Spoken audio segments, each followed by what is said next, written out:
Hey guys, let's see how many questions you get right. And now let's begin. Question 1. What does the acronym CEH represent in cybersecurity? A. Certified Ethical Hacker. B. Cybersecurity Expert Handler. C. Certified Encryption Helper. D. Computer Engineering Head.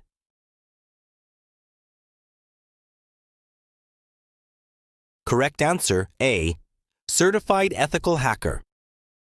CEH stands for Certified Ethical Hacker, a globally recognized certification offered by the EC Council. It verifies an individual's expertise in ethical hacking, penetration testing, and cybersecurity practices, ensuring they can legally and ethically identify and resolve security vulnerabilities. Question 2.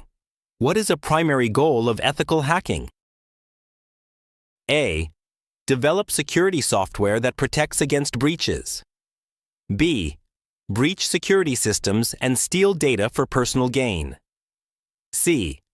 Identify vulnerabilities from an attacker's viewpoint to better secure systems. D. Train employees on how to defend against cyber attacks effectively.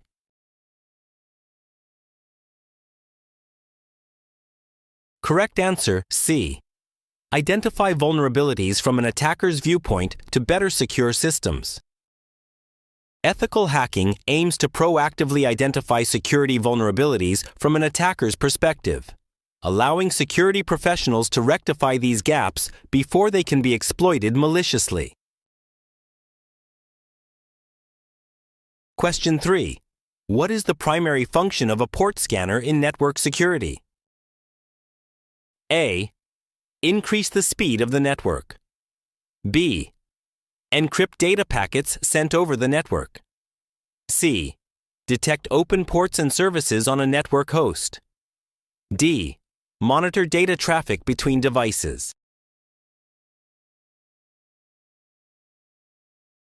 Correct answer C. Detect open ports and services on a network host. Port scanners are crucial tools in network security for identifying open ports and services available on a host. This information helps in assessing the security posture of the network by revealing potential points of vulnerability that could be exploited. Question 4. How does an attacker use BGP exploits to gather information from target systems? A. By extracting routing tables for offline analysis. B. By injecting malicious routes to disable the network. C. By crashing the BGP router to cause network downtime. D. By redirecting traffic through a controlled router to capture data.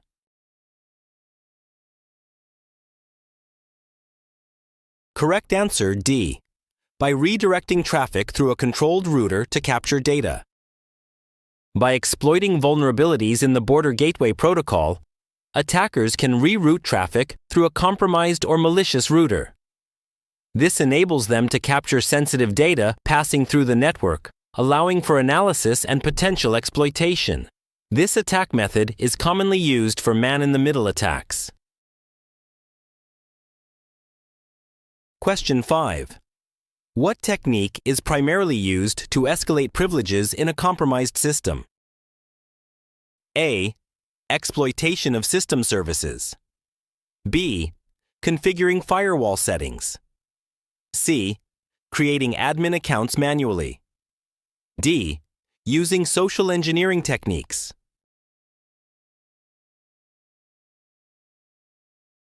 Correct answer A. Exploitation of system services. Exploitation of system services is the primary technique used to escalate privileges in a compromised system.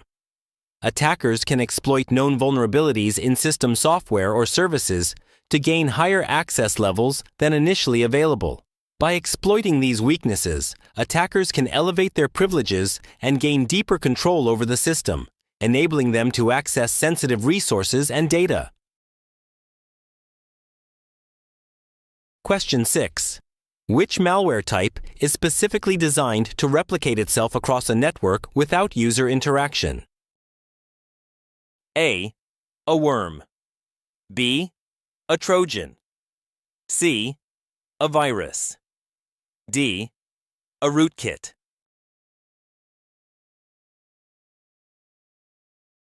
Correct answer A. A worm. A worm is a type of malware that is specifically designed to replicate itself across a network without requiring user interaction.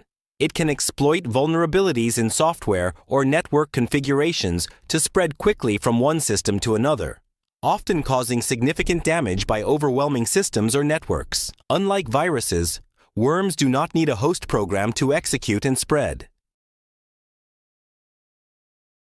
Question 7. In a cybersecurity incident, what is the first step to take after detecting a virus infection on a corporate network? A. Running a full system antivirus scan. B. Deleting suspicious files immediately. C. Isolating the affected systems from the network. D. Disconnecting the internet.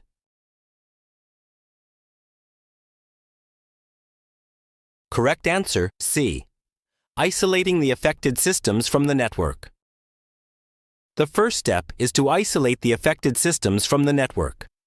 This action is critical because it prevents the virus from spreading to other systems, thus containing the threat while further investigation and eradication steps are taken. Isolating the systems allows for a more controlled response, reducing the overall impact of the infection. Question 8. Which stage of ethical hacking focuses on collecting information about the target system? A. Reconnaissance. B. Exploitation. C. Reporting. D. Scanning.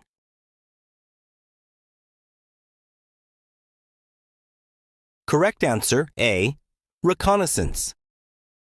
Reconnaissance is the initial phase of ethical hacking, where information about the target system, network, or organization is gathered. This step helps identify vulnerabilities and weak points before launching any attacks. It includes both passive reconnaissance, collecting publicly available data, and active reconnaissance, direct interaction with the target.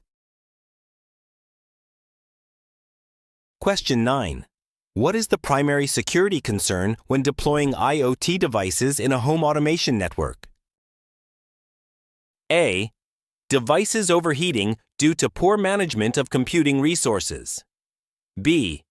Interference from other electronic devices causing signal disruption. C.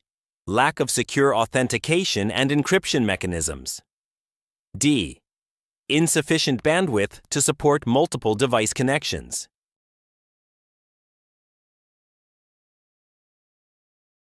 Correct answer C. Lack of secure authentication and encryption mechanisms. The lack of secure authentication and encryption mechanisms is a significant vulnerability in IoT devices.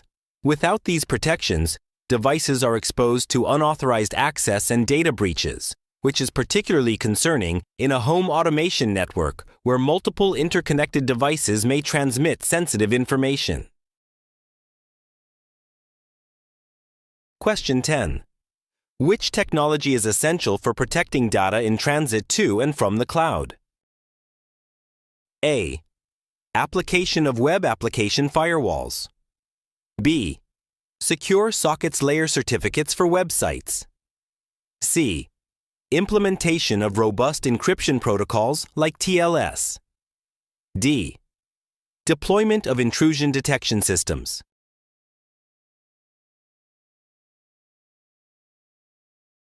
Correct answer C.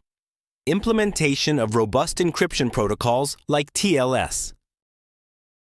TLS, Transport Layer Security, is essential for securing data in transit to and from the cloud. It encrypts the data before transmission, ensuring it cannot be intercepted, read, or tampered with during transit. This helps maintain confidentiality and integrity of data as it moves between clients and cloud services. Thank you so much for watching. If you found this video helpful, don't forget to like and subscribe for more videos like this.